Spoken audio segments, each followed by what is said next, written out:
What's your name and address? Why? Why are you running? Look, the Office of Control of the City of New York has enormous potential, and I want to do to that office what I did to the Attorney General's office, use that potential to fight for the public, controlling the budget, doing audits that are policy audits to make sure that we're getting what we're paying for in education, healthcare, infrastructure, and also using the enormous power that exists in the pension funds to make sure corporate governance is reformed the way it should be. Ownership trumps regulation, ownership trumps prosecution.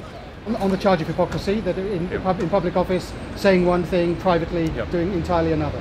Yeah, it's a fair analysis, and look, I sinned, I erred.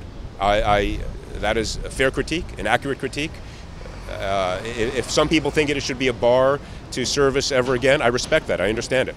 Those who think, okay, he acknowledged it, owned up to it, looked deep in his soul, decided to come back, put himself before us, said, judge me, I'd be honored to have the opportunity to serve again. The other thing I hear is that it's an ego trip. I mean, you've been away, you missed the limelight, you missed the adrenaline. Is that true? The joy I got from being Attorney General was not the adulation or any of that. That didn't matter.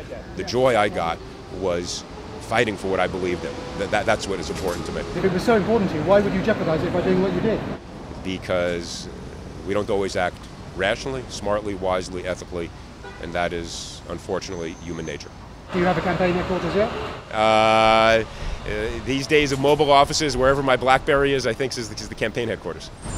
I'll take that as a no. I mean, are you going to have a campaign? Oh, sure. Look, at a certain point in time, there'll be the traditional campaign headquarters and all that. Have you spoken to any members of the Democratic establishment? I've spoken to, I don't want to overstate, I've spoken to a number of folks, and they all kind of say, look, the establishment has been with somebody else because he was the only candidate, we liked him, but hey, go for it.